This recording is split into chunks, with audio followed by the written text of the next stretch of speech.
దాకమరిలో మహిళా హత్య కేసులో భీమిలి పోలీసులు పురోగతి సాధించారు. వివాహేతర సంబంధం వల్లే హత్య జరిగినట్లు గుర్తించారు. 12 గంటల్లోనే పోలీసులు పురోగతి సాధించారు. మహిళను హత్య చేసి పెట్రోల్ పోసి తగలబెట్టిన వ్యక్తిని పోలీసులు అదుపులోకి తీసుకున్నారు. నిందితుడు ఓ కంపెనీలో ఉద్యోగిగా పనిచేస్తున్నారు. నిన్న దాకమర్రి ఫార్చ్యూన్ లేఅవుట్లో సగం కాలిన స్థితిలో మహిళా మృతదేహం ఉన్నట్లు స్థానికులు పోలీసులకు సమాచారం ఇచ్చారు.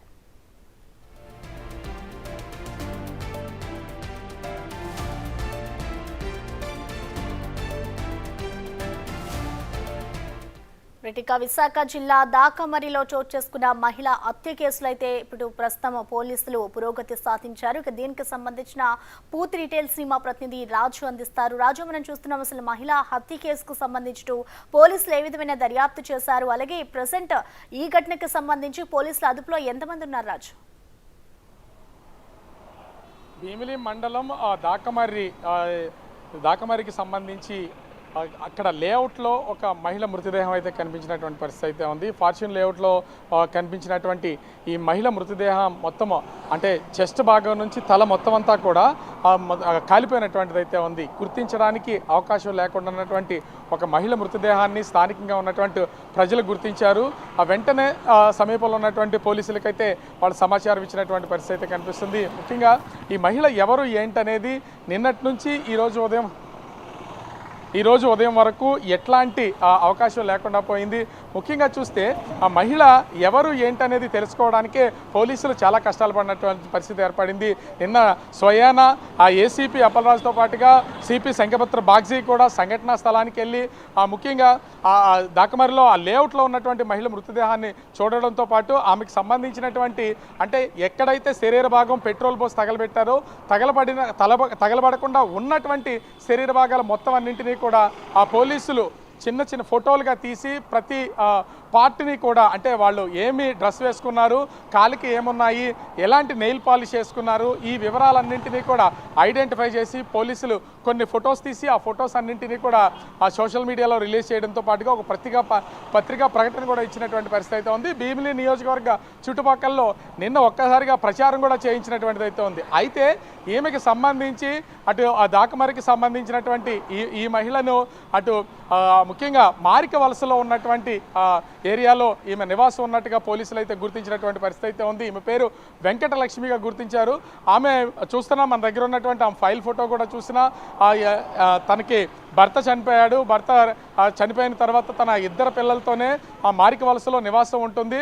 అయితే తనకి ఒక ప్రైవేట్ కంపెనీలో సూపర్వైజర్గా పనిచేస్తున్నటువంటి క్రాంతి అనే వ్యక్తి పరిచయం అయ్యారు. వీళ్ళిద్దరి మధ్యన గత కొంతకాలంగా రిలేషన్ అనేది కొనసాగుతుంది. అయితే ఇద్దరి మధ్యన ఏ విధమైనటువంటి వివాదాలు తలెత్తాయి అనేది తెలియదు, కానీ పోలీసులు ఇన్వెస్టిగేషన్లో మాత్రము ఆమెను హత్య చేసి తర్వాత ఈ దాకమర్రి ఆ లేఅవుట్ దగ్గరికి తీసుకుని వెళ్ళి ముఖం గుర్తించకుండా ఉండేలాగా పెట్రోల్ పోసి తగలబెట్టినటువంటిది అయితే ఉంది. తర్వాత ఆమె కాలిపోతున్నటువంటి సమయంలోనే అక్కడి నుంచి అతను పరారయ్యాడు. అయితే పోలీసులు ఇచ్చినటువంటి కొన్ని గుర్తులను బట్టి ఆ కుటుంబ సభ్యులు నివాసం ఉంటున్నటువంటి ఫ్లాట్కి సంబంధించినటువంటి వాళ్ళు అందరూ కూడా ఆమె గుర్తులను బట్టి ఆమె పేరు వెంకటలక్ష్మి అని గుర్తించినటువంటి పరిస్థితి అయితే ఉంది. అయితే వెంకటలక్ష్మితో గత కొంతకాలంగా క్రాంతి అనే ఒక ప్రైవేట్ కంపెనీలో సూపర్వైజర్గా పనిచేస్తున్నటువంటి వ్యక్తి సన్నిహితంగా ఉంటున్నాడని చెప్పినటువంటి నేపథ్యంలో అటు భీమిలి పోలీసులు అదేవిధంగా సిపి ఆదేశాలతో అతని పైన విచారణ చేసి 12 గంటల వ్యవధిలోనే అతన్ని అయితే పట్టుకోవడం అయితే జరిగింది. ప్రస్తుతం పోలీసుల అదుపులో సహజంగా ఈ సంఘటన జరిగినటువంటిది భీమిలి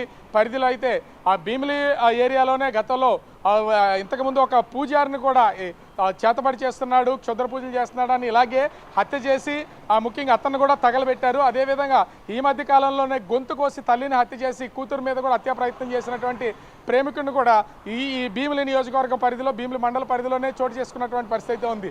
ఈ సంఘటనలు వరుసగా భీమిలి పరిధిలో జరుగుతున్నటువంటి నేపథ్యంలో స్వయంగా సిపి దొరికినటువంటి క్రాంతిని సిటీలో ఉన్నటువంటి ఒక పోలీస్ స్టేషన్కి అయితే తరలించారు. ప్రస్తుతం ఎక్కడున్నారనేది చెప్పకుండా టాస్క్ ఫోర్స్ ఆధ్వర్యంలో అతని విచారణ అయితే కొనసాగుతుంది. ఎందుకు ఇంత ఘోరంగా హత్య చేయాల్సినటువంటి పరిస్థితి ఉందనే దాని మీద ప్రస్తుతం అయితే పోలీసులు విచారణ అయితే చేస్తున్నారు. ముఖ్యంగా దాకమరి దగ్గర నిన్న దొరికినటువంటి వెంకటలక్ష్మి ఆ మృతదేహానికి సంబంధించి ఇప్పటికీ కూడా పోస్ట్ మార్టం కోసము అటు కేజీహెచ్ దగ్గరికి అయితే తరలించినటువంటి పరిస్థితి అయితే ఉంది. కుటుంబ సభ్యులు ఆ గుర్తులు గుర్తించిన తర్వాత ఆ ఫొటోస్ అన్నింటిని ఐడెంటిఫై చేసి ప్రస్తుతం అయితే కేజీహెచ్ దగ్గరికి వచ్చి వాళ్ళ కుటుంబ సభ్యులందరూ కూడా రోధిస్తున్నటువంటి పరిస్థితి అయితే ఉంది. భర్త చనిపోయిన తర్వాత గత కొంతకాలంగా పిల్లలు ఇద్దరిని చూసుకుంటూ ఆమె కూడా చిన్న చిన్న పనులు చేసుకుంటూ జీవనం కొనసాగిస్తున్నటువంటి వెంకటలక్ష్మిని క్రాంతి అనే వ్యక్తి ఆమెతో వివాహేతర సంబంధాన్ని అయితే పెట్టుకున్నాడు. వీళ్ళిద్దరు రిలేషన్ గత కొంతకాలంగా కొనసాగుతుంది. అయితే హత్య చేయాల్సినటువంటి పరిస్థితి ఏంటి, అసలు ఈ నేపథ్యం ఎందుకు వచ్చింది, హత్య చేయడానికి గల కారణాలు ఏంటి అనేది కూడా ఇప్పుడు పోలీసులు అయితే దర్యాప్తు చేస్తున్నటువంటి పరిస్థితి అయితే కనిపిస్తుంది. ఇప్పటికీ వాళ్ళ బంధువులు స్నేహితుల్ని మనం అడిగితే మాత్రం వాళ్ళు కొంతకాలంగా వీళ్ళిద్దరికి మధ్యన సన్నిహిత సంబంధం ఉంది, హత్య చేసే అంతవరకు వెళ్ళి ఉండదు అనేది చెప్తున్నారు. కానీ భర్త చనిపోయినటువంటి వెంకటలక్ష్మి బహుశా వీళ్ళిద్దరి మధ్యన ఉన్నటువంటి రిలేషన్ బేస్ చేసుకుని క్రాంతిని వివాహం చేసుకోమని ఉండొచ్చు, అందుకే అతను హత్య చేస్తున్నాడనే అనే కోణంలో కూడా ప్రస్తుతం అయితే పోలీసులు దర్యాప్తు చేస్తున్నటువంటి పరిస్థితి అయితే కనిపిస్తుంది. ప్రస్తుతం విశాఖ పోలీసులు పోలీసులు ప్రస్తుతం క్రాంతిని విచారణ చేస్తుంటే కుటుంబ సభ్యులు మాత్రము అటు కేజీహెచ్ దగ్గర మృతదేహం పోస్ట్ మార్టం కోసం ఎదురు చేస్తున్నటువంటి పరిస్థితి ఉంది. ఇద్దరు చిన్నపిల్లలు కూడా ఇప్పుడు అనాథలుగా అయిపోయారు. ఎందుకంటే తండ్రి చనిపోయాడు, తల్లి కూడా ఇవాళ హత్యకు గురైనటువంటి పరిస్థితి అయితే కనిపిస్తుంది. దీంతో దిక్కుతోచినటువంటి పరిస్థితుల్లో ఆమెకున్నటువంటి ఇద్దరు పిల్లలు కూడా ఉన్నటువంటిది అయితే ప్రస్తుతం కనిపిస్తున్నటువంటి పరిస్థితి అయితే ఉంది. ఆ పిల్లల పరిస్థితి ఏంటి, అమ్మమ్మ తాతయ్యలా లేదా నానమ్మ తాతయ్యల దగ్గరికి వెళ్ళాలా, ఇతర కుటుంబ సభ్యులు ఎవరిని వాళ్ళు చేరదీస్తారనేది ఇక్కడ పెద్ద ప్రశ్నగా కనిపిస్తున్నటువంటి పరిస్థితి అయితే ఉంది. కానీ ఇంతకాలం సన్నిహితంగా కొనసాగినటువంటి క్రాంతి ఇంత దారుణంగా హత్య చేయడం వెనక కారణాలు మాత్రం ఇప్పటివరకు తెలియరాలేదు. కాకపోతే పోలీసులు మాత్రం చాలా చాకచక్యంగా క్రాంతిని పట్టుకున్న విధానం మాత్రం ఒక విధంగా అభినందించదగ్గింది. ఎందుకంటే ఆమె చనిపోయిన తర్వాత ఫేస్ గుర్తించడానికి కూడా అవకాశం లేకుండా పోయింది. చెస్ట్ భాగం నుంచి అది మొత్తం తల అంతా కూడా మొత్తం అంతా కాలిపోయినటువంటి నేపథ్యంలో ఆమెకు సంబంధించినటువంటి ఫొటోస్ని చిన్నవి కూడా, అంటే పోలీసులు తీసుకున్నటువంటి జాగ్రత్తల విషయంలో ముఖ్యంగా చూస్తే ఆమె చేతుకున్నటువంటి నెయిల్ పాలిష్ ఏ కలర్లో ఉంది, ఆమె కాళ్ళకి వేళ్ళకేసుకున్నటువంటి నెయిల్ పాలిష్ ఏ కలర్లో ఉంది, అదేవిధంగా ఆ పట్టీలు ఏ కలర్లో ఉన్నవి, ఆమె డ్రెస్ కోడ్ ఏంటి, టాప్ ఎలా ఉంది, అదేవిధంగా లెగ్గిన్ ఏ కలర్లో ఉంది, ఇట్లన్నింటినీ ప్రతిదాన్ని ఒక ఫొటోస్ తీసి ఆ ఫొటోస్ని ఆ భీమిలి నియోజకవర్గ పరిధిలో దాదాపుగా 3 మండలాలకి మొత్తం సర్క్యులేట్ చేసి ఎంక్వైరీ చేసినటువంటి పరిస్థితి అయితే ఉంది. ఈ నేపథ్యంలోనే క్రాంతి ఈమెతో సన్నిహితంగా ఉంటాడని సమాచారం ఇచ్చినటువంటి నేపథ్యంలో 12 గంటల వ్యవధిలోనే క్రాంతిని అదుపులోకి తీసుకున్నటువంటి పోలీసులు ప్రస్తుతం అయితే విచారణ కొనసాగిస్తున్నారు. ఇప్పటికే ఆమెతో సన్నిహితంగా ఉంటున్నటువంటి క్రాంతి వెంకటలక్ష్మిని హత్య చేశాడనే ఆ సమాచారం అయితే అందుతుంది. మరి చూడాలి పోలీసులు ఆ విచారణలో ఇంకా కొత్త కోణం ఏమైనా తేలుతుందా, అసలు హత్య చేయడానికి గల కారణాలు ఏంటి అనేది తేలే అవకాశం అయితే కనిపిస్తోంది. Thank you Raju.